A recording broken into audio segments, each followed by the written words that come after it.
విజయవాడలో సంచలనం సృష్టించిన రౌడీ షూటర్ సాయికృష్ణ మిస్సింగ్ కేసులో కీలక పరిణామం చోటు చేసుకుంది.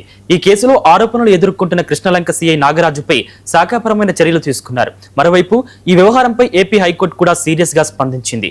రౌడీ షూటర్ సాయికృష్ణ అదృశ్యమైన కేసులో కృష్ణలంక సీఐ నాగార్జునను బీఆర్ కు పంపిస్తూ విజయవాడ పోలీస్ కమిషనర్ ఉత్తర్వులు జారీ చేశారు. సాయికృష్ణ మిస్సింగ్ వ్యవహారంలో సీఐ పాత్రపై ఆరోపణలు రావడంతో ఈ నిర్ణయం తీసుకున్నట్లు తెలుస్తోంది.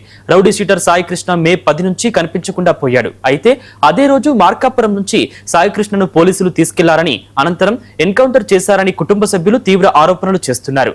ఈ ఘటనపై పూర్తి స్థాయి విచారణ జరపాలని వారు డిమాండ్ చేస్తున్నారు.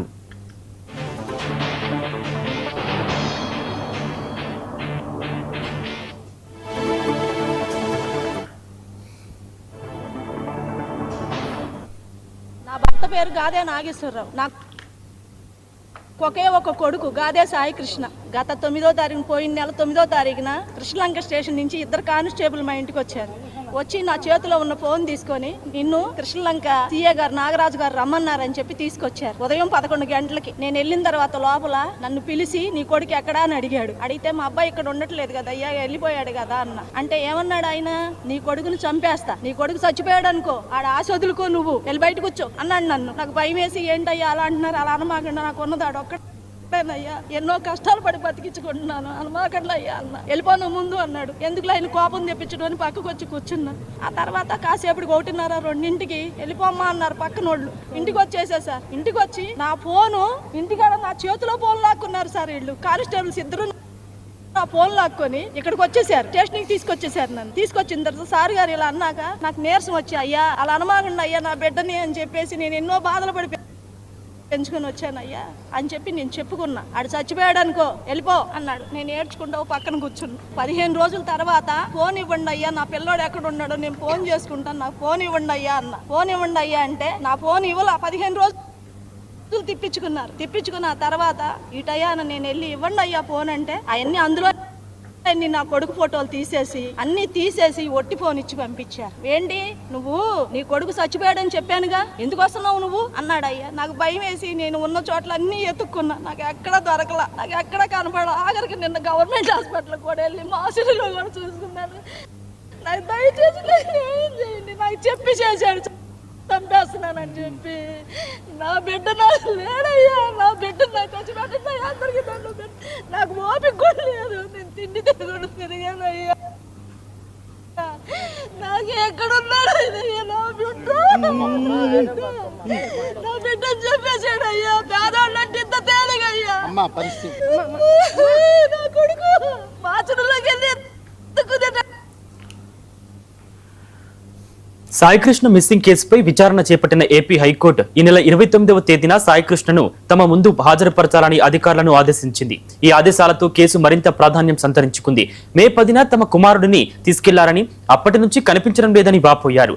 ఈ వ్యవహారంపై మాజీ మంత్రి అంబటి రాంబాబు స్పందించారు. పోలీసులే చంపి దహనం చేసి ఉంటారని, ఎవిడెన్స్ లేకుండా చేశారని ఆయన ఆరోపించారు. పోలీసులు చేసింది దారుణమని విమర్శించారు. చంద్రబాబు ఇంటికి అతి సమీపంలోనే ఇంత దారుణం జరిగితే ఎవరూ స్పందించలేదని మండిపడ్డారు.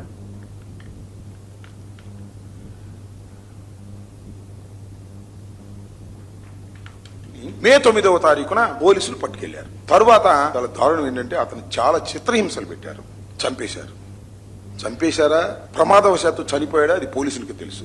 చంపేశారు. It's lockup death. నేను అడుగుతా ఉన్నా, చాలా లాకప్ డెత్ చూసాను నా చిన్నప్పటి నుంచి, న్యాయవాదిగా కూడా పనిచేశా.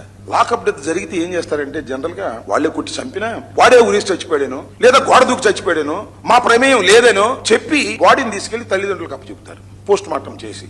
కేసు చాలా పెక్యూరియర్ కేసు. బాడీ లేదు, ఆ బాడీని వారే దహనం చేశారు, పోలీసు వారే.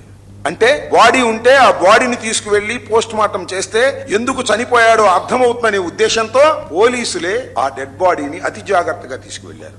ఎలా తీసుకెళ్లారో తెలుసా? ముందు 2 వీలర్ మీద, ముందు ఒక కానిస్టేబుల్ నడుపుతాడు, వెనక కానిస్టేబుల్ ఉంటాడు, మధ్యలో ఈ శవాన్ని పెట్టుకుని కృష్ణలంక శ్మశాన వాటికి తీసుకెళ్లారు.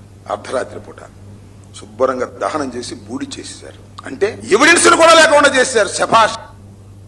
ఆ సీఐ నాగరాజు అంట. ఏంటి దారుణం? ఎప్పుడన్నా విన్నారా మీరు?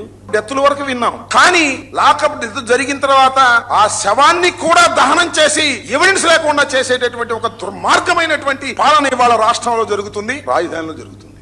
చంద్రబాబు నాయుడు గారి ఇంటికి అతి సమీపంలో ఇంత దారుణం జరిగితే వాళ్ళు ఏం చెప్తారంటే ఆ గాదే సాయికృష్ణ క్రిమినల్ అట, యాంటీ సోషల్ ఎలిమెంట్ అంట. అయితే అవ్వచ్చు, అయితే చంపేస్తారా? పోలీస్ స్టేషన్ తీసుకెళ్తారా? కోర్టులో ప్రొడ్యూస్ చేయరా? ఇతనితో పాటు నలుగురిని తీసుకెళ్లారు, రౌడీ షీటర్లు అంట. నలుగురిని తీసుకెళ్లారు, ఆ నలుగురిని కోర్టులో ప్రొడ్యూస్ చేశారు, ఇతను మాత్రం చంపేశారు. ప్రమాదవశాత్తు చంపేశారో ఇంటెన్షనల్ గా చంపేశారో తెలియదు. వాళ్ళ కుటుంబ సభ్యులు నాకు ఫోన్ చేశారు, వీళ్ళు ఎవరో కాదు, రాధారంగా మిత్ర మండలిలో పనిచేసినటువంటి వ్యక్తులు.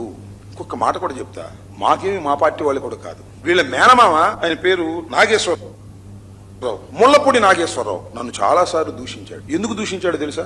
నేను పవన్ కళ్యాణ్ గారికి వ్యతిరేకంగా మాట్లాడుతున్నానని నన్ను దూషించాడు. వాళ్ళ మేనలుడే, వాళ్ళ చెల్లెలు కొడుకు గాదే విజయలక్ష్మి గారి కుమారుడు తీసుకువెళ్లి దారుణంగా కొట్టి చంపి శ్మశాన వాటికలో దహనం చేసి